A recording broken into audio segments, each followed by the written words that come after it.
Majority Leader Steve Scalise, Louisiana Republican, had his own experience with political violence when he was shot, nearly killed, during a congressional baseball team practice in June of 2017. Mr. Leader, thank you for coming here. First, your reaction to this day, this moment. I know you knew Charlie Kirk. Yeah, Bret, so many thoughts, sad day, a lot of anger, frankly. You know, my prayers are with the family of Charlie. I mean, he's got a wife, young kids, you know, obviously, you know, his parents, close friends.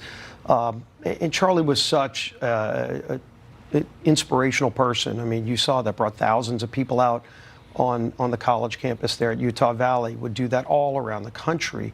And somebody who really talked about a civil discourse. You know, let's go debate. You know, you might think differently than me, and there's nothing wrong with that. Let's talk it out, and you just go prove your point. I'm going to talk about what I believe in, and that's what America's about. And I think, Bret, that's the biggest concern, is that there are some people that think that political violence is a way to shut other people down. That is not what America is, and it can't ever become that.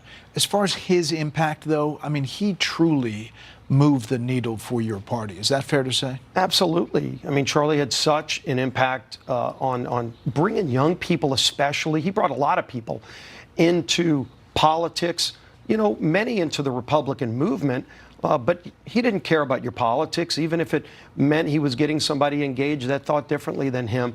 But clearly, you know, when you look at this last presidential election, and he and President Trump were so close, and Charlie was so active in the presidential election, and I think was very responsible for helping a lot of young people get involved in the Trump campaign. And, you know, the two of them worked very closely together throughout the campaign on turnout, on getting people to participate, especially young people, to participate in our political process, which is so important. But does this take you back to June of 2017, when you're on that baseball diamond and you almost lose your life? You really did almost lose your life because of political violence. When you juxtapose those moments as we look at that video from that baseball field, what do you think tonight? Yeah, it's tough, you know, because it's bringing back a lot of emotions. And, you know, there were so many positive things that I remember, you know, the miracles that were performed. I mean, God really did perform miracles that day in 2017, and the heroes, the people that helped save my life. I mean, Dave Bailey and Crystal Griner with Capitol Police, who risked their life. You know, the police officers who are heroes every day. Brad Winstrup, who came to my rescue, was a medical doctor, a combat surgeon, happened to be a member of Congressman on the ball field with me. You know, and so there were so many things that were positive that day that led to this outcome where we're all here, not just me, but all the other members on that ball field that the shooter intended to kill. But again, it brings you back to that idea that there are people who disagree with others politically, that think that their method of resorting that is to kill them. And it's just not, you know, even third world countries, you don't see that.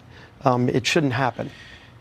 We're going to be careful. We're not going to characterize the ideology or the motive. We know there's a subject in custody, a person dressed in black. The shot came from a roof.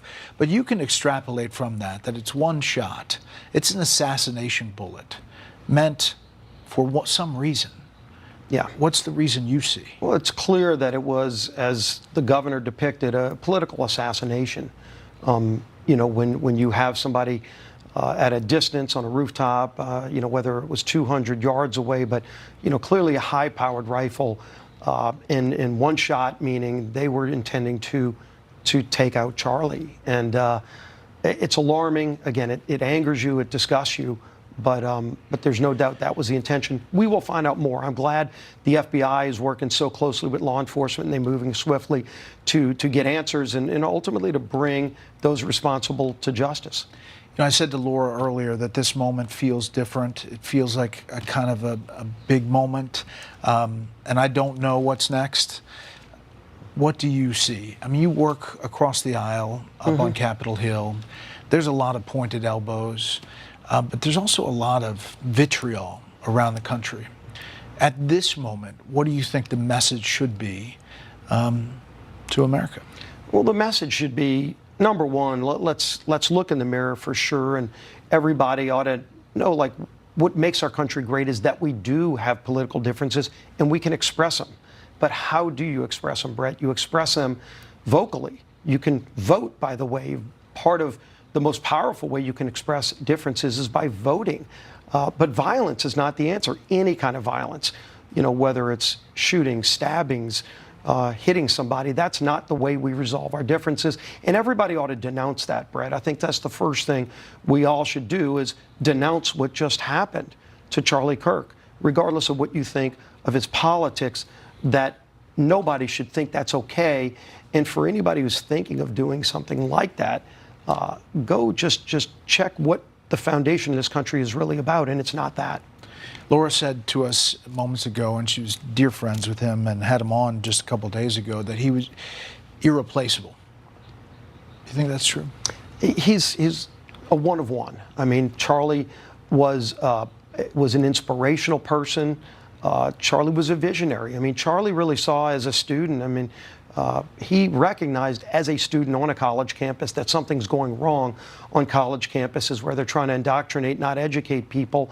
And ultimately he walked away from that because he didn't feel like it was worth his time to stay there. He wanted to go and do something about it.